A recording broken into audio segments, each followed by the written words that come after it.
بسم اللہ الرحمن الرحیم ویحفظ ای ینجر المنادى بلام الاستغاثة ای بلام تدخله وقت الاستغاثة وهي لام التخصیص ادخلت على المستغاث دلالة على أنه مخصوص من بين أمثاله بالدعاء مثل یا لزیت۔ یہاں سے مصنف رحمۃ اللہ علیہ نے منادہ کی ایک اور صورت یا منادہ کا ایک اور اعراب بیان فرمایا ہے، اور وہ یہ ہے کہ منادہ مجرور ہو۔ منادہ کیا ہو؟ اور مجرور ہوتا ہے لام استغاثہ کے داخل ہونے کے وقت، یعنی اگر منادہ پر لام استغاثہ داخل ہو جائے تو اس لام کی وجہ سے وہ منادہ کیا بن جائے گا؟ مجرور بن جائے گا۔ لام استغاثہ کی وجہ سے یہ مجرور کیوں ہوتا ہے اور یہ لام استغاثہ ہے کیا؟ آگے مصنف رحمۃ اللہ علیہ نے شارح نے اس کی وضاحت بیان فرمائی ہے۔ تو منادہ کا اعراب ایک اور اعراب کیا ہے؟ اگر منادہ پر لام استغاثہ داخل ہو جائے تو وہ منادہ کیا ہو جاتا ہے؟ مجرور۔ اس پر حالت جری آتی ہے۔ اب وہ حالت جری وہ کس چیز کے ساتھ ہے؟ تو ضروری نہیں ہے کہ وہ جر کی شکل میں ہو، جیسے وہ مجرور ہونا مختلف اسماء کا مختلف انداز سے ہوتا ہے، حرف کے ساتھ، حرکت کے ساتھ، وہ ساری صورتیں اس کے لیے ثابت ہو جائیں گی۔ وَيُحْفَظُ أَيْ يَنْجَرُّ الْمُنَادَى، یحفظ کا معنی یہاں پر ینجر کیا، یحفظ کا معنی ینجر کیا ہے۔ کیوں کیا؟ اس لیے کہ جو خفض والا لفظ ہے یہ صرف کسرہ کے لیے استعمال ہوتا ہے۔ کس کے لیے؟ کسرہ کے لیے۔ جب منادہ مجرور ہوتا ہے تو اس کی حالت جری کسرہ کے ساتھ بھی ہو سکتی ہے اور کسرہ کے علاوہ کے ساتھ بھی ہو سکتی ہے، جیسے کہ یا آپ لوگ پڑھ چکے ہو وہ تثنیہ کے لیے ہے، اور اسی طرح وہ ایک یا جو ہے وہ جمع کے لیے بھی ہے، تو حرف اور حرکت کی تبدیلی ہوتی ہے۔ تو یحفظ کا معنی تو صرف وہ جر ہے جو کہ کسرہ کی شکل میں ہو، تو لہذا اس کے علاوہ باقی تو صورتیں اس میں داخل نہیں ہوں گی۔ تو یحفظ کا معنی کیا ذکر کیا؟ کہ منادہ مجرور ہوتا ہے۔ منادہ اب مجرور ہونا عام ہے، چاہے وہ بالحرف ہو یا پھر وہ بالحرکت ہو، سب کو شامل ہے۔ بلام الاستغاثۃ، استغاثہ کے لام کے ساتھ منادہ مجرور ہوتا ہے، استغاثہ کے لام کے ساتھ۔ اب لام الاستغاثہ، استغاثہ کا لام، استغاثہ کے لام کا کیا مطلب ہے؟ تو یہ جو استغاثہ ہے یہ لام کا معنی نہیں ہے۔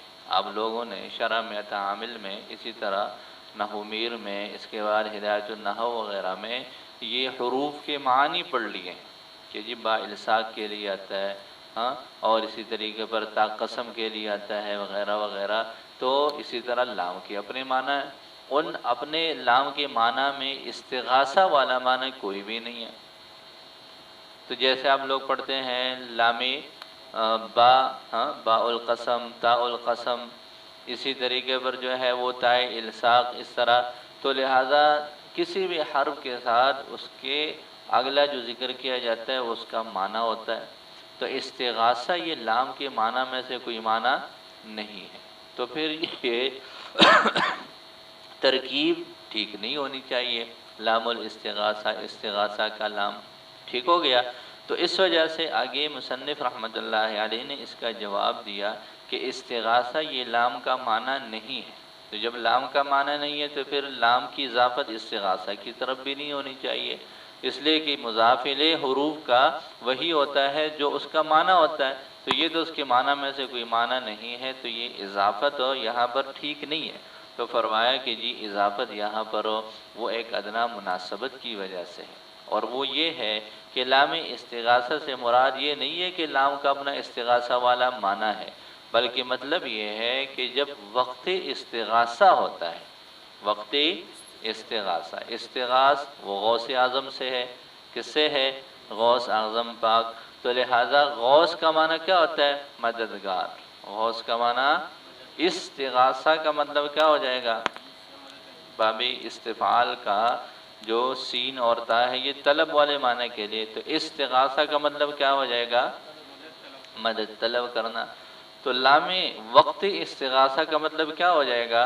کہ جی فریاد کرنا، ہاں کسی سے مدد مانگنا۔ تو کسی سے مدد مانگنے کا وقت ہوتا ہے، اس وقت میں ایک لام داخل کر لیتے ہیں اس پر جس سے مدد مانگی جاتی ہے یا جس کے لیے مدد مانگی جا رہی ہے۔ تو جب استغاثہ کا وقت ہوتا ہے، اس استغاثہ کے وقت میں لام کو داخل کیا جاتا ہے۔ تو استغاثہ والا معنی لام کا اپنا ذاتی معنی نہیں ہے، لیکن چونکہ یہ اس استغاثہ کے وقت میں اس کا استعمال ہوتا ہے، اس وجہ سے اس کو لام کو مضاف بنا لیا کس کی طرف؟ استغاثہ کی طرف۔ ترتیب یہی ہے کہ جس حرف کا جو معنی ہوتا ہے اسی کی طرف اس کی اضافت کی جاتی ہے، لیکن یہاں پر چونکہ ادنا مناسبت ہے اس وجہ سے بے شک یہ اس کا معنی نہیں ہے، پھر بھی ترکیب اس طرح ٹھیک ہے۔ تو فرمایا ای بلام تدخلہ وقت الاستغاثتی۔ اب بات سمجھ آ گئی اگلی عبارت کیوں ذکر کی ہے؟ ایسے لام کے ذریعے سے تدخلہ جو اس منادہ پر داخل ہوتا ہے، وقت الاستغاثتی استغاثہ کے وقت میں۔ جی وہی لام التخصیص۔ اب یہ جو لام استغاثہ ہے اس کا یہ جو معنی ہے، جو اس کے لام کے اپنے معنی ہے، یہاں پر کون سے والا معنی مراد ہوگا لام کا؟ تو فرماتے ہیں کہ یہ جو استغاثہ کے وقت جس لام کا استعمال ہوتا ہے یہ لام لام تخصیص ہوتا ہے۔ یہ لام کون سا ہوتا ہے؟ لام تخصیص ہوتا ہے۔ لام تخصیص کا کیا مطلب ہے؟ کہ جی لام تخصیص کا مطلب یہ ہے کہ یہ جس پر داخل ہوتا ہے، مطلب یہ ہے کہ وہ چند چیزوں میں یا چند لوگوں میں خاص ہے، اس کو خاص کیا گیا۔ لہذا جب کسی کو آواز دی جاتی ہے، کسی کو پکارا جاتا ہے، کسی سے مدد مانگی جاتی ہے، مطلب وہاں تو کافی سارے لوگ ہیں لیکن ان لوگوں کے درمیان میں سے ایک بندے کو خاص کر کے اس کو اپنی مدد کے لیے پکار رہا ہے۔ تو لام تخصیص سے کیا ہو جاتا ہے؟ جس پر داخل ہوتا ہے اس کی تخصیص ہوتی ہے، اس کو خاص کرنا مقصود ہوتا ہے۔ تو یہاں پر بھی استغاثہ کے لیے اس کو چونکہ خاص کیا جاتا ہے تو یہ لام یہاں پر کس معنی میں ہو جائے گا؟ تخصیص۔ وہی لام التخصیص، یہ لام کا معنی ذکر کیا کہ جی یہ لام تخصیص ہے۔ ادخلت علی المستغاث، جس کو مستغاث پر داخل کیا گیا، کیوں؟ دلالتاً، اس بات پر دلالت کرنے کے لیے، علی انہ مخصوص، کہ یہ جو مستغاث ہے یہ مخصوص ہے، من بین امثالہ، اپنے ہم مثلوں کے درمیان میں، بالدعاء، دعا کے ساتھ، پکار کے ساتھ۔ اسی کو بہت سارے لوگ ادھر بیٹھے ہوئے ہیں، کسی کو کوئی مسئلہ ہوتا ہے تو وہ اس پورے جو ہے وہ پوری کلاس میں کسی ایک بندے کو پکارتا، مطلب اس نے کیا کر لیا؟ اس کو خاص کر لیا۔ جیسے یا لزیدن، جیسے یا لزیدن، یا لام جارہ ہے۔ لام کیا ہے؟ معنی اس کے مختلف ہو سکتے ہیں، ٹھیک ہے، لیکن اصل میں حقیقت میں اس کا اپنا ذاتی جو عمل ہے وہ کیا ہے؟ وہ جر ہی ہے۔ لہٰذا اس کے معنی کا تو اختلاف ہو سکتا ہے، یہاں تخصیص کے لیے ہے، کسی اور جگہ کسی اور معنی کے لیے، کسی اور معنی کے لیے، لیکن اس نے اپنے مدخول کو مجرور بنانا ہوتا ہے۔ لہٰذا یا لزیدن ہو جائے گا، اور یہی آپ لوگ پڑھ رہے ہیں کہ لام استغاثہ چونکہ لام جارہ ہے حقیقت میں، اس وجہ سے جب یہ منادہ پر داخل ہوا تو منادہ کیا بن جائے گا؟ مجرور ہوگا۔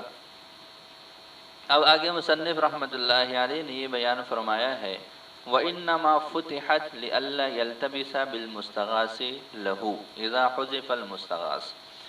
تین چار چیزیں ہیں، ایک ہے استغاثہ، ایک ہے مستغیث، ایک ہے مستغاث، اور ایک ہے مستغاث لہو۔ استغاثہ کس کو بولتے ہیں؟ یہ فریاد مانگنے کو اور فریاد طلب کرنے کا جو عمل ہے اس کو استغاثہ بولتے ہیں۔ مستغیث اس کو بولتے ہیں جو مدد مانگنے والا ہے۔ مستغاث اس کو بولتے ہیں جس سے مدد مانگی جا رہی ہے، اور مستغاث لہو کا مطلب یہ ہے جس کے لیے مدد مانگی جا رہی۔ آپ کسی کو آواز دیتے ہیں کہ جی وہ فلاں بندہ تکلیف میں ہے، جا کے اس کی مدد کرو، تو چونکہ آپ نے اس کو جو ہے وہ اس کو بلایا ہے، اس سے مدد مانگی ہے، تو آپ مستغیث ہو گئے۔ سامنے والا جس کا آواز دے رہے ہیں وہ مستغاث ہو جائے گا۔ جس کو مصیبت ہے اور جس کو تکلیف ہے وہ مستغاث لہو۔ اور یہ جو آپ نے عمل کیا اس کو کیا بولتے ہیں؟ استغاثہ۔ تو دو لفظ ہوتے ہیں، مستغاث اور مستغاث لہو، دونوں پر لام کو داخل کیا جاتا ہے۔ مستغاث اور مستغاث لہو دونوں پر لام کو داخل کیا جاتا ہے۔ جو مستغاث ہوتا ہے، جس سے مدد مانگی جا رہی ہوتی ہے، اس پر جو لام داخل کرتے ہیں اس کو مفتوح بناتے ہیں، اور مستغاث لہو کا جو لام ہے اس کو مجرور بناتے ہیں۔ جیسے یا قوم، یا لقوم، یا لقوم للمظلوم، یا لقوم للمظلوم، یا لقوم لل، اس میں دیکھیں قوم کو پکارا جا رہا ہے تو وہ مستغاث ہو جائے گا، مظلوم کے لیے پکارا جا رہا ہے تو وہ مستغاث لہو ہو جائے گا۔ قوم پر بھی لام داخل ہے اور مظلوم پر بھی لام داخل ہے۔ تو قوم پر جو لام داخل ہے وہ مفتوح ہے، مستغاث کا لام مفتوح ہوتا ہے، اور مظلوم پر جو لام داخل ہے وہ کیا ہے؟ وہ مجرور ہے۔ تو یا لقوم للمظلوم، یا لقوم للمظلوم۔ اب پہلی بات تو یہ ہے کہ جی یہ لام کا فتحہ کیوں ہے؟ لام کا فتحہ کیوں ہے؟ تو اس وجہ سے فتحہ ہے کہ جی لام دونوں پر داخل ہے، مستغاث اور مستغاث لہو دونوں میں فرق کرنے کے لیے، دونوں میں فرق کرنے کے لیے، تاکہ اگلے کو پتہ تو چلے، بے شک وہ جو سامنے موجود ہے وہ اپنا جو ہے وہ حال کے قرینہ سے دیکھ رہے ہیں، اپنی نظروں سے دیکھ رہے ہیں کہ وہ مددگار ہے اور یہ مظلوم ہے، لیکن اب یہی کہانی کسی نے لکھ کے آگے منتقل کرنی ہے تو وہاں پر تو پتہ نہیں چلے گا۔ اگر کسی موقع پر مستغاث کو ذکر نہ کیا جائے، صرف مستغاث لہو کو ذکر کر لیا جائے، تو پھر اگر لام کا فرق نہ ہو تو پھر ہر کوئی کیا کرے گا؟ مستغاث کو مستغاث لہو سمجھے گا۔ اس فرق سے، اس التباس سے بچنے کے لیے ضروری ہے ایک کے لام کو کیا بنا لیا جائے؟ مفتوح، اور دوسرے کے لام کو مجرور بنا لیا۔ یہ بات سمجھ آ گئی؟ اب یہ ہے کہ انہوں نے فرق یہ کیا کہ جو مستغاث ہے اس کے لام کو مفتوح بنا دیا، جو مستغاث لہو ہے اس کے لام کو مجرور بنا دیا۔ تو ایسے کیوں کیا؟ فرق جب کرنا ہی تھا تو مستغاث کے لام کو مفتوح اور مستغاث لہو کے لام کو مجرور ہی کیوں بنانا ہے؟ اس کے برعکس بھی تو ہو سکتا تھا، اس کے برعکس بھی تو ہو سکتا تھا کہ کیا کر لیں؟ مستغاث کے لام کو مجرور اور مستغاث لہو کے لام کو مفتوح بنا لیں۔ ایک الزامی جواب ہوتا ہے کہ جی آپ نے تو بولنا ہی ہے، آپ نے تو بولنا ہی ہے، ٹائم پہ آ جائے پھر بھی اور ٹائم پہ نہ آئے پھر بھی۔ تو اگر ہم بالفرض اس کے برعکس کرتے، کیا کرتے؟ مستغاث کے لام کو مجرور بناتے اور مستغاث لہو کے لام کو، پھر آپ نے کہنا تھا کہ اس کے الٹ کیوں نہیں کیا؟ پھر آپ نے کہنا تھا کہ اس کے الٹ کو کیوں ایسے؟ تو ہماری مرضی، ہماری نہ ہو اور ہماری مرضی، اس میں کسی تیسرے کا کوئی تعلق نہیں ہے۔ یہ تو ہو جاتا ہے الزامی، چپ کروانے کے لیے کہ جی آپ کے بولنے کا کوئی حق نہیں ہے۔ دوسری بات یہ ہے کہ جی یہ جو منادہ ہوتا ہے بے شک یہاں استغاثہ کی شکل میں ہے، یہ اب لوگ پڑھ چکے ہو کہ یہ ادعوکا کی شکل میں ہے اصل میں۔ یا لزیدن کس شکل میں ہے؟ ادعوکا کی شکل میں۔ تو گویا کہ یہ جو منادہ ہے یہ کاف ضمیر کی جگہ پر واقع ہے۔ کس کی جگہ پر واقع ہے؟ اور ضمیر پر جب کوئی حرف جر لام داخل ہو جائے تو وہ کیسے ہوتا ہے؟ آپ لوگ پڑھتے ہیں لہو، کیا پڑھتے ہیں؟ لہو، لہوما، لہم، لکا، لکما، لکنہ وغیرہ۔ تو ضمائر پر الف جب لام داخل ہوتا ہے، لام جارہ، تو وہ کیسے ہوتا ہے؟ وہ مفتوح ہوتا ہے۔ تو چونکہ یہ منادہ جو اب مستغاث بن رہا ہے یہ اسی کاف ضمیر کی جگہ پر واقع ہے، اور کاف پر جب لام داخل ہوتا ہے تو وہ مفتوح ہوتا ہے، تو اس پر بھی کیا کر دیا؟ بولو مفتوح بنا دیا۔ باقی مستغاث لہو جو ہے وہ کاف کی جگہ پر نہیں ہے، جو مستغاث لہو ہے وہ کاف کی جگہ پر وہ محض ایک اسم ظاہر ہے، وہ محض ایک اسم، اور اسم ظاہر پر جب حرف جر لام داخل ہو جائے تو وہ کیسے ہوتا ہے؟ جیسے ہم پڑھتے ہیں للہ، للرسولی، للکتابی، تو اسم ظاہر کا لام مجرور ہوتا ہے، وہ کاف کی جگہ پر نہیں ہے، تو لہذا فرق بھی کرنا تھا، اور پھر چونکہ یہ بھی فرق ہے کہ ایک کاف کی جگہ ہے اور ایک ویسے اسم ظاہر ہے، تو اس وجہ سے ایک کو مفتوح اور دوسرے کو وَإِنَّمَا فُتِحَتْ، اور سوائے اس کے نہیں کہ اس کو مفتوح بنایا گیا لِأَلَّا يَلْتَبِسَ بِالْمُسْتَغَاثِ لَهُ، تاکہ یہ مستغاث لہو کے ساتھ ملتبس نہ ہو، اذا حذف المستغاث، جب مستغاث کا حذف کر لیا جائے، جیسے یا للمظلوم، پوری عبارت یوں تھی یا لقوم للمظلوم، فإنه لو لم تفتح لام المستغاث، بس اس لیے کہ اگر لام مستغاث کو فتحہ نہ دیا جاتا، لم يعلم، تو یہ بات معلوم نہ ہوتی، ان المظلوم فی هذا المثال، کہ مظلوم اس مثال میں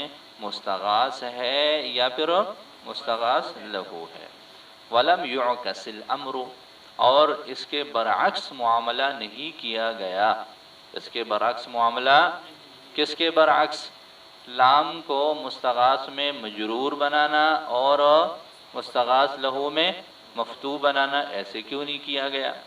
تو فرماتے ہیں کہ لأن المنادى المستغاث، اس لیے کہ یہ جو منادى مستغاث ہے، واقع موقع کاف الضمیر، یہ واقع ہے کاف ضمیر کی جگہ پر، التي تفتح لام الجر معها، جس کے ساتھ لام جر کو فتحہ دیا جاتا ہے، جیسے لکا، بخلاف مستغاث لہو کے، لعدم وقوعه موقع الضمیر، اس کا ضمیر کی جگہ میں واقع نہ ہونے کی وجہ سے۔ جی یہاں تک یہ بات پوری ہوگی۔ اب اگلا مسئلہ یہ ہے کہ اگر مستغاث پر کسی اور چیز کا عطف کرنا ہو، لام سمیت کیا کرنا ہو؟ عطف کرنا ہو، تو اس کا جو لام ہوگا وہ کیسے ہوگا؟ تو فرماتے ہیں کہ اگر مستغاث پر عطف کرنا ہو تو اس کی دو صورتیں ہیں، یا کے بغیر عطف کریں گے یا کے ساتھ۔ اگر تو ہم یا سمیت عطف کر دیں تو پھر تو وہ مستقل منادى مستغاث ہو گیا، اس کے احکامات تو وہی ہیں، پھر تو اس مستغاث پر اس کا جو ہے وہ اس معطوف پر جو لام ہوگا اس کا مفتوح ہونا ضروری ہے مستغاث پر۔ لیکن اگر بالفرض عطف کرنا ہو بغیر یا کے، جیسے اس کی مثال لے کے یا لزید ولعمر، یا لزید، تو فرماتے ہیں کہ جو معطوف ہوگا، معطوف کے لام کو پھر کسرہ ہی دیں گے، معطوف کے لام کو کیا دیں گے؟ یہاں اس طرح کا کوئی معاملہ نہیں ہے، جو اشتباہ والی صورت تھی یہاں اب اشتباہ والی صورت رہی نہیں۔ کیوں؟ اس لیے کہ عطف کے ذریعے سے جب ہم عطف کر رہے ہیں اس مستغاث پر، تو یہ بات تو پکی ہو گئی کہ جی عطف کس پر ہو رہا ہے؟ مستغاث پر ہو رہا ہے، تو جب مستغاث پر ہو رہا ہے تو اس کا مستغاث لہو کے ساتھ کوئی اشتباہ رہا؟ بولے ایک تو ہم نے فرق کرنے کے لیے کیا تھا نا، ایک تو وہ معاملہ کہ جی وہ کاف کی جگہ ہے، تو اب یہ معطوف تو کاف کی جگہ پر واقع نہیں ہے۔ دوسرا جو اشتباہ والی بات تھی کہ جی پتہ نہیں چلنا کہ یہاں یہ مستغاث ہے یا مستغاث لہو ہے، تو جب عطف واضح طور پر صریح طور پر جو ہے وہ کس پر ہو رہا ہے؟ بولو مستغاث پر ہو رہا ہے، تو جب معطوف مستغاث ہے تو معطوف علیہ کیا ہوگا؟ معطوف علیہ جب مستغاث ہے تو معطوف بھی یقینی طور پر مستغاث ہی ہوگا، اس وجہ سے لام کے کسرہ کو برقرار رکھیں گے، اب اس کو فتح دینے کی کوئی ضرورت نہیں ہے۔ فَإِنْ عَطَفْتَ عَلَى الْمُسْتَغَاثِ بِغَيْرِ يَاءٍ، بس اگر تم نے عطف کر لیا مستغاث پر بغیر یا کے، جیسے یا لزید ولعمر کسرت لام المعطوف، تو تم کیا کرو گے؟ معطوف کے لام کو کسرہ دو گے، لأن الفرق بینہ، اس لیے کہ فرق اس کے درمیان اور مستغاث لہو کے درمیان حاصل ہے، بعطفہ علی المستغاث، اس کا مستغاث پر عطف کرنے کی وجہ سے۔ جب ہم کسی چیز کو مستغاث کے ساتھ حروف عاطفہ میں سے کسی ایک کے ساتھ جوڑتے ہیں تو یہ یقینی بات ہو گئی کہ اب اس کا تعلق صرف مستغاث کے ساتھ ہی ہے، اب اس کا مستغاث لہو بننے کی کوئی صورت نہیں ہے۔ وَإِنْ عَطَفْتَ مَعَيَا، اب دوسری صورت یہ ہے کہ اگر تم نے عطف کر لیا کس کے ساتھ ہو؟ یا سمیت، فَلَا بُدَّ مِنْ فَتْحِ لَامِ الْمَعْطُوفِ أَيْضًا، پھر معطوف میں بھی لام کا فتحہ کیا ہے؟ ضروری ہے، جیسے یا لزیدن و یا لعمر، بات سمجھ آ گئی؟ اس لیے کہ وہ مستقل منادہ مستغاث ہو گیا تو اس کے احکامات وہی ہوں گے جیسے کہ پہلے والے کے ہیں۔ ایک مسئلہ یہ ہو گیا۔ آگے ایک اور مسئلہ ہے، وہ یہ ہے کہ اس سے پہلے آپ لوگوں نے پڑھ لیا کہ جی منادہ جب مفرد معرفہ ہو تو وہ مبنی ہوتا ہے۔ وجہ کیا پڑھی تھی؟ یہ کاف کی جگہ پر واقع ہے، جو کاف حرفی کے مشابہ ہے۔ تو یہ والا جو منادہ ہے بے شک وہ مستغاث ہے، معنوی اعتبار سے تو فرق ہو سکتا ہے، لیکن یہ ہے کہ یہ بھی تو اسی جگہ واقع ہے۔ یا لزیدن کس کی جگہ واقع ہے؟ ادعوکا کی جگہ میں جو کاف ضمیر ہے اس میں جو کاف ہے یہ زید اسی کی جگہ پر واقع ہے۔ اس کا بھی حکم وہی ہونا چاہیے کہ اس کو کیا بنائے؟ مبنی بنائے۔ مفرد منادہ مفرد معرفہ ہو، جیسے یا زیدو، زیدو میں ہم نے یا زیدو میں زید کو مبنی بنایا، کیوں بنایا؟ پڑھ لیا کل کے سبق میں، یہ ادعو کا کہ جو کاف ہے اس کی جگہ پر واقع ہے۔ تو یا لزیدن میں جو زید ہے یہ بھی کس کی جگہ پر واقع ہے؟ ادعو کا میں جو کاف ہے اس کی جگہ پر واقع ہے۔ تو جیسے زید کو مبنی بنایا یا زیدوں میں، اسی طرح یا لزید میں بھی کیا ہونا چاہیے؟ یہ بھی مبنی ہونا چاہیے، ہونا چاہیے کہ نہیں؟ بولو۔ اس کا جواب یہاں سے دیا کہ جی اصل میں وہاں پر جو مسئلہ ہوا تھا وہ یہ تھا کہ جی یہ کاف کی جگہ پر واقع ہے، کاف مشابہ ہے کاف حرفی کے، تو وہاں محض مشابہت تھی، وہاں مبنی کے ساتھ کیا تھی؟ اس کی مشابہت تھی۔ اب جب اس پر لام استغاثہ داخل ہوا، لام استغاثہ بذات خود ایک ظاہری اور محسوس ہونے والی چیز ہے، وہ آ گیا، اور اس کے آنے کی وجہ سے یہ اسم کا اس کا اسم یقینی ہو گیا۔ لام کا جارہ کا آنا اور لام حرف جر کا آنا کس کی علامت ہے؟ بولو۔ حروف جارہ کس پر داخل ہوتے ہیں؟ اسم پر ہی داخل ہوتے ہیں، تو یہ جارہ ہونا یہ کس کی علامت ہو جائے گی؟ اسم کی علامت ہو جائے گی۔ لہذا اس علامت کے داخل ہونے کی وجہ سے اس کا اسم والی شکل کا ہونا یہ مضبوط ہو گیا، اور جو حرف کے ساتھ اس کی مشابہت تھی وہ کیا ہو گئی؟ وہ کم پڑ گئی۔ دونوں کا مقابلہ ہو گیا نا۔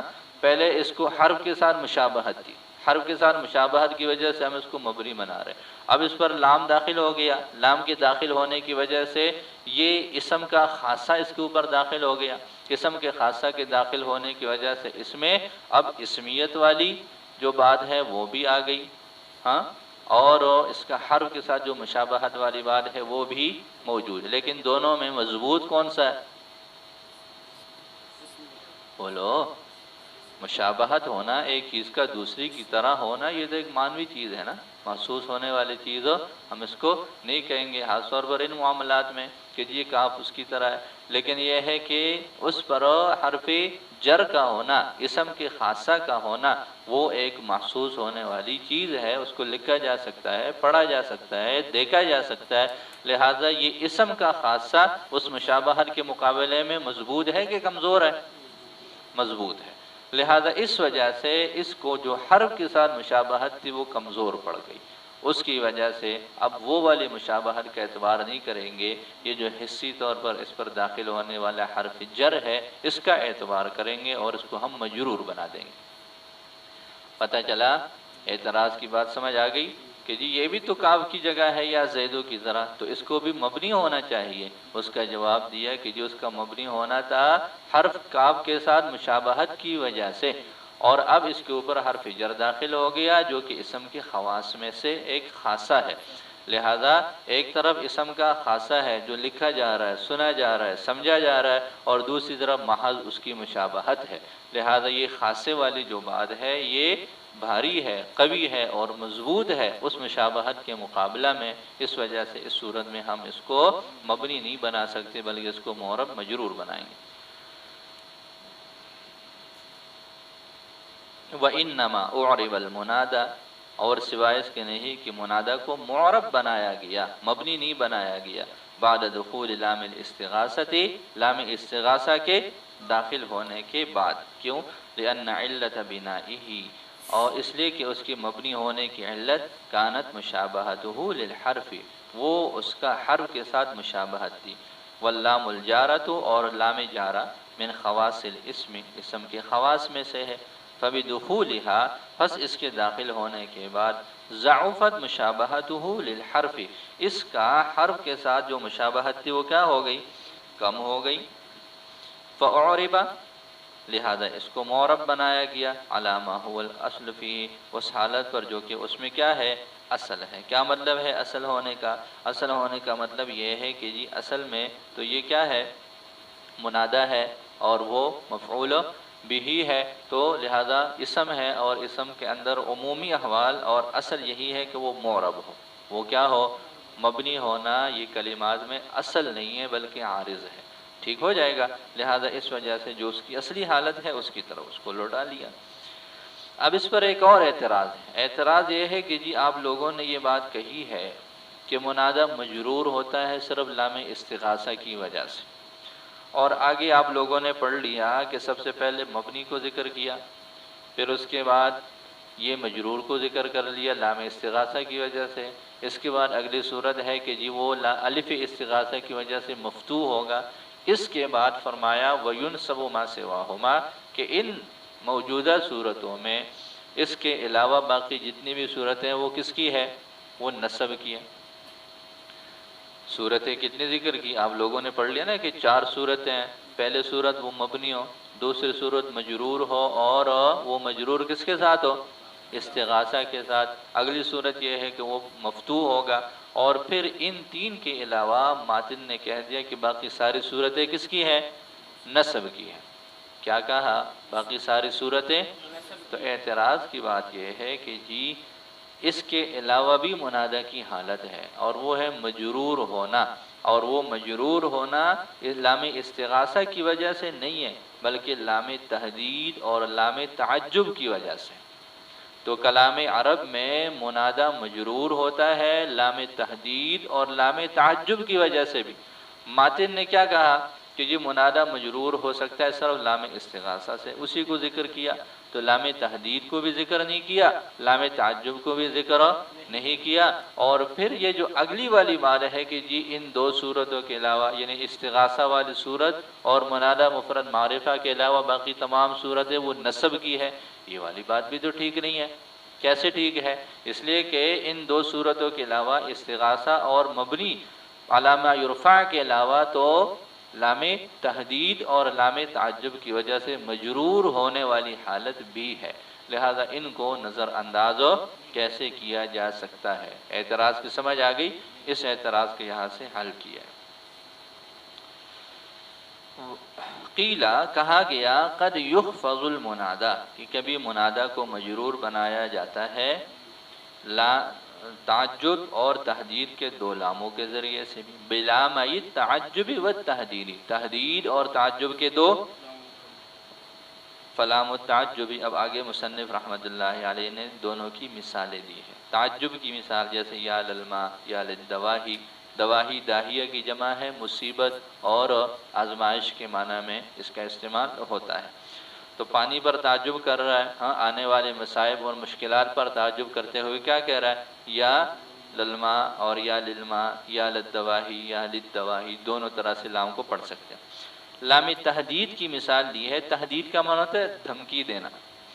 تحدید کس کو بولتے ہیں؟ تو لہذا یہاں پر یا لزید لاقتلنک، زید کو دھمکی دیتے ہوئے وہ کیا کہتا ہے؟ یا لزید لاقتلنک۔ تو یہاں پر بھی دیکھیں زید مجرور ہے لام تحدید کی وجہ سے، تو اس کو بھی منادہ کے اعراب میں ماتن کو شامل کر لینا چاہیے تھا۔ فلما احمل المصنف ذکرہما، مصنف نے ان دونوں کے ذکر کو کیوں چھوڑ دیا؟ ایک اعتراض یہ ہوا۔ دوسرا اعتراض وَكَيْفَ يَصْدُقُ قَوْلَهُ فِي مَا بَعْدَ، اور ماتن کا جو قول آگے آ رہا ہے وہ کیسے صادق ہو سکتا ہے کہ جی وَيُنْسَبُ مَا سِوَاهُمَا، کلی طور پر یہ قول کیسے ثابت ہو سکتا ہے کہ جی منادہ جو ہے وہ مجرور لام استغاثہ سے اس کو ذکر کر دیا، منادہ مفتوح کو ذکر کر دیا، اور منادہ مبنی علی ما یرفع کو ذکر کرنے کے بعد کہہ دے کہ جی ان صورتوں کے علاوہ باقی ساری صورتیں کس کی ہیں؟ نصب کی ہیں. تو یہ والا قول ان کا کیسے ثابت ہو سکتا ہے؟ وہ اجیبہ، اب اس کا جواب دیا جا رہا ہے کہ جی یہ جو دو لام ہے، لام تحدید اور لام تعجب، یہ دونوں لام بھی استغاثہ کی شکل ہے. یہ دونوں لام بھی کیا ہے؟ استغاثہ کی شکل میں. وہ کیسے؟ وہ اس طریقے پر کہ سب سے پہلے انہوں نے جو ہے اس کو لیا محدد کو، دھمکی دینے والا، کہ جی یا لزید لاقتلنک، زید سے فریاد کی جا رہی ہے، زید سے کہ مہربانی کریں، شفقت کریں، کچھ میرے غم دکھ درد کا جو ہے وہ لاج رکھیں، میرے سامنے آئے تاکہ میں تجھے قتل کروں، اور قتل کر کے میں اپنے دل و دماغ کو سکون دے دوں. تو یہ اس سے کیا کیا جا رہا ہے؟ فریاد کی جا رہی ہے. یہ اس سے فریاد کی جا رہی ہے، اس سے استغاثہ کیا جا رہا ہے کہ اے آپ کیا کریں، میری تکلیفوں کا احساس کریں، میرے سامنے آؤ تاکہ میں آپ کو قتل کروں، اور قتل کر کے میں اپنے غم دکھ درد کو کیا کر لوں؟ مٹا لوں. تو گویا کہ یا لزید لاقتلنک میں زید کو جو دھمکی دی جا رہی ہے، حقیقت میں یہ دھمکی نہیں ہے بلکہ کیا ہے؟ اس سے فریاد کی جا رہی ہے. تو ایک تو یہ ہے. دوسری صورت تعجب کی ہے، تو وہ فرماتے کہ جی یہ بھی استغاثہ ہی ہے. کیا مطلب ہے؟ کہ جی تعجب کرنے والا وہ اس کے اوپر بڑا تعجب کر رہا ہے، تو گویا کہ وہ اس سے یہ فریاد کر رہا ہے کہ جی مجھے آپ کے اوپر بڑا تعجب ہو رہا ہے، لہٰذا اس تعجب کو میری مدد کرے اس میں والے معاملے میں، اور میں آپ کو دیکھنا چاہتا ہوں، آپ میرے پاس آئے تاکہ میں دیکھوں اور اپنے تعجب کو کیا کر لوں؟ ختم کر لوں. تو یہ معاملہ ہے اس طرح کا، یہ بھی فریاد کی ہی ایک صورت ہے. دیکھو وَأُجِيبَ، جواب دیا گیا بِأَنَّ كُلَّ مِنْ هَاتَيْنِ اللَّامَيْنِ، کہ جی ان دونوں لاموں میں سے ہر ایک لام استغاثہ ہے. كَأَنَّ الْمُحَدِّدَ، یہ اسم فاعل صرف محدد کے لفظ کو پڑھنا کیسے ہے اس کو بیان کیا جا رہا ہے. اگر یہ سوال آ جائے، یہ عبارت آ جائے، تو پھر اس کا ترجمہ کیسے کرنا ہے؟ گویا کہ محدد آگے بین القوسین لکھ دیں گے کہ جی اسم فاعل کے صیغہ کے ساتھ، اسم فاعل کے صیغہ کے ساتھ. تو گویا کہ محدد یعنی دھمکی دینے والا، یستغیثو، وہ فریاد کر رہا ہے، بالمحددی، محدد سے، محدد اسم مفعول کے صیغہ کے ساتھ ہے جس کو دھمکی دی جا رہی ہے، لیحذر، اس سے فریاد کر رہا ہے کہ وہ حاضر ہو، فینتقم منہ، یہ اس سے اپنا انتقام لے، ویستریح، اور راحت پا سکے، من علم خصومتہ، اس کے خصومت کے درد اور تکلیف سے. وَكَأَنَّ الْمُتَعَجِّبَ، اور گویا کہ تعجب کرنے والا، یستغیث، وہ مدد مانگ رہا ہے، بالمتعجب منہ، متعجب منہ سے، لیحذر، تاکہ وہ حاضر ہو، فیقضی منہ العجب، اور یہ اس اپنے تعجب کو پورا کرے اور اس سے خلاصی پا سکے. بات سمجھ آ گئی؟ تو یہ ہو جائے گا. اس انداز سے انہوں نے لام تحدید اور لام تعجب کو شامل کیا لام استغاثہ میں. ایک جواب یہ بھی دیا گیا ہے کہ جی یہ جو خاص طور پر تعجب والی صورت میں، کہ تعجب والی صورت میں یہ جو موجود ہے یہ منادہ ہے ہی نہیں. یہ منادہ یہاں پر محذوف ہے، منادہ یہاں پر محذوف ہے. جیسے یا للما اور یا للدواہی، آپ لوگوں نے اس کی مثالیں پڑھی ہیں. انہوں نے اس کا حل یہ نکالا ہے کہ جی جو منادہ ہے وہ ماں اور دواہی نہیں ہے، بلکہ یہاں منادہ محذوف ہے. یا قوم للما، یا ہؤلاء للما، اس طرح قوم یا ہؤلاء جو ہے وہ یہاں پر کیا ہے؟ وہ منادہ محذوف ہے. ایک جواب یہ ہو جائے گا. وَأُجِيبَ عَنْ لَامِ التَّعَجُّبِ، اور لام تعجب سے جواب دیا گیا بوجہ آخر، ایک اور وجہ سے، ذکرہ المصنف، مصنف نے جس کا ذکر کیا ایضاح میں، اور وہ یہ ہے کہ منادہ ان کے اس قول یا للما اور یا للدواہی میں وہ الماء اور الدواہی نہیں ہے. انما المراد، سوائے اس کے نہیں کہ مراد یہاں پر یوں ہے، یا قوم، یا ہؤلاء اعجبوا للماء اعجبوا للدواہی. بات سمجھ آ گئی؟ تو اصل منادہ یہاں پر وہ محذوف. اب اس پر وہی اعتراض ہو جائے گا. اعتراض کیا ہے؟ آپ لوگوں نے پہلے پڑھ لیا کہ جی لام ایک جگہ مفتوح ہوتا ہے اور ایک جگہ مکسور ہوتا ہے۔ یہ جو تعجب کا لام ہے اس کو مفتوح بھی بنا سکتے ہیں اور مجرور بھی، دونوں طرح سے اس کو پڑھ سکتے ہیں۔ اب اس صورت میں جب ہم منادہ کو محذوف مانتے ہیں تو پھر آگے جو لام ہوگا اس کو کیسے پڑھنا؟ اگر تو اس کو مفتوح بناتے ہیں تو پھر مسئلہ ہوگا۔ کیوں مسئلہ ہوگا؟ لام مفتوح کا کہاں پر داخل ہوتا ہے؟ منادہ پر داخل ہوتا ہے نا۔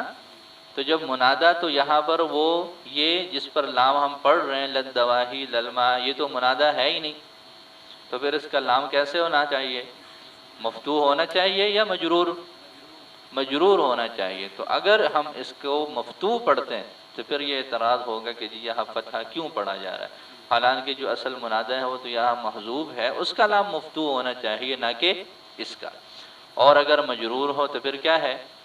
پھر کوئی مسئلہ نہیں ہے، بس وہ جو منادہ ہوگا اس پہ اگر لام کو ضرورت پڑے گی تو وہ مجرور مفتوح ہو جائے گا، اس کا لام مفتوح ہی ہے۔ دیکھیں وَلَا يَخْفَى عَلَيْكَ، یہ بات بھی آپ پر کوئی مخفی نہیں ہے، أَنَّ الْقَوْلَ بِحَذْفِ الْمُنَادَى، کہ منادہ کو حذف کرنے کا قول عَلَى تقدیر کسر اللام ظاہر، لام کی کسرہ کے ساتھ کی تقدیر کے ساتھ تو ظاہر ہے کہ یہ منادہ وہ ایک اور چیز ہے، آگے یہ جو موجودہ ہے للما اور للدواہی، یہ اس کا لام اگر مکسور ہے تو پھر کوئی مسئلہ نہیں ہے۔ وَأَمَّا عَلَى تَقْدِيرِ فَتْحِهَا، بہرحال اس کو اس کے فتح کی تقدیر کے ساتھ فَمُشْكِلٌ، پھر کیا ہے؟ مشکل ہے، ایک اشکال ہے، ایک اعتراض اس کا جو ہے وہ حل ہو جائے گا۔ لِانْتِفَاءِ مَا يَقْتَضِي فَتْحَهَا، اس چیز کے منتفی ہونے کی وجہ سے جو اس کے فتح کا تقاضا کرے۔ اب فتح کا تقاضا کیوں ہوتا ہے؟ کہ جی کاف کی جگہ پر واقع ہو۔ اب یہ جب منادہ ہے نہیں تو کاف کی جگہ پر تو یہ واقع نہیں ہے، منادہ تو معذوف ہے، پھر اس کا لام اگر ہم مفتوح پڑھیں گے تو پھر کیا ہو جائے گا؟ یہ اعتراض والی بات ہو جائے گی، جیسا کہ ماقبل سے یہ بات ظاہر ہو چکی ہے۔ جی اسی کے ساتھ جڑی ہوئی ایک اور صورت ہے، وہ یہ ہے کہ یہ جو استغاثہ ہوتا ہے فریاد طلب کرنا، اس کے لیے کبھی تو لام کا استعمال ہوتا ہے شروع میں، اور کبھی آخر میں کیا لگا دیتے ہیں؟ الف لگا دیتے ہیں، اس کو الف استغاثہ بولتے ہیں۔ لہذا جب الف استغاثہ کا منادہ کے ساتھ ملحق ہو جائے، الحاق ہو جائے، تو الف کا تقاضا یہ ہوتا ہے جہاں پر بھی الف ہے اس سے پہلے فتحہ کا ہونا ضروری ہے۔ جہاں پر بھی الف ہے تو الف اپنے ماقبل میں کیا چاہتا ہے؟ فتحہ چاہتا ہے، اور چونکہ ہم نے الف لگانا ہے منادہ کے آخر میں، تو منادہ کا آخری حرف کیسے ہونا چاہیے؟ مفتوح ہونا چاہیے۔ اس وجہ سے یہاں پر یہ منادہ کیا ہو جائے گا؟ مبنی بر فتح ہو جائے گا جب اس کے ساتھ الف استغاثہ کا الحاق ہو جائے۔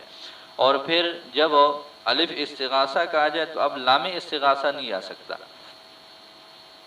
الف استغاثہ کا آ جائے تو لام استغاثہ کا اب نہیں آ سکتا۔ کیوں نہیں آ سکتا؟ اس لیے کہ دونوں کے تقاضے مختلف۔ لام کا تقاضا کیا ہے؟ منادہ کا آخر مجرور ہو، اور الف کا تقاضا کیا ہے؟ کہ منادہ کا آخر مفتوح ہو۔ تو یہ تقاضے کے تضاد کی وجہ سے جب ایک آئے گا تو پھر دوسرے کا استعمال ہو۔ شروع میں اگر لام آ گیا تو آخر میں الف نہیں آ سکتا، اور اگر آخر میں الف آ گیا تو شروع میں وَيُفْتَحُ، اور اس کو مفتوح بنایا جاتا ہے۔ یفتح کیا لفظ یہ مبنی والی حالت کے لیے آتا ہے، تو یفتح المنادى علی الفتح، یعنی یبنى المنادى علی الفتح، یعنی منادہ کو مبنی بر فتح بنایا جاتا ہے لِإِلْحَاقِ أَلِفِهَا، اس کے الف کے الحاق کی وجہ سے۔ اس کے الف سے کیا مراد ہے؟ ای الف الاستغاثۃ، یعنی استغاثہ کے الف کے ساتھ بآخری ہی، اس کی آخر میں۔ اس کی وجہ کیا ہے؟ مفتوح کیوں بنائیں گے؟ آگے اس کی وجہ بیان فرمائی، لِاقْتِضَاءِ الْأَلِفِ فَتْحَ مَا قَبْلَهَا، الف کے تقاضا کی وجہ سے اپنے ما قبل میں فتح کا، وَلَا لَامَ فِيهِ حِينَئِذٍ، اور اس وقت اس میں کوئی لام نہیں آ سکتا۔ وجہ لِأَنَّ اللَّامَ تَقْتَضِي الْجَرْ، اس لیے کہ لام تقاضا کر رہا ہے جر کا، اور الف تقاضا کر رہا ہے فتحہ کا۔ فَبَيْنَ أَثَرَيْهِمَا تَنَافٍ، تو دونوں کے اثر کے درمیان میں کیا ہے؟ منافات ہے۔ فلا يحسن الجمع بینہما، لہذا دونوں کے درمیان جمع جائز ہی نہیں۔ یحسن کس کے معنی میں ہے؟ عدمی جواز کے معنی میں، کہ جی دونوں کے درمیان جمع جائز نہیں ہے۔ جیسے یا زیدہ، جیسے زیدہ کے بعد الف ہے تو دال کے اوپر لازمی طور پر فتحہ آنا ہے۔ باقی جب اس کو ہم کیا کرتے ہیں؟ وقف کی حالت میں پڑھتے ہیں تو پھر اس کے ساتھ ہا لگا دیتے ہیں، ہا کیوں لگا دیں؟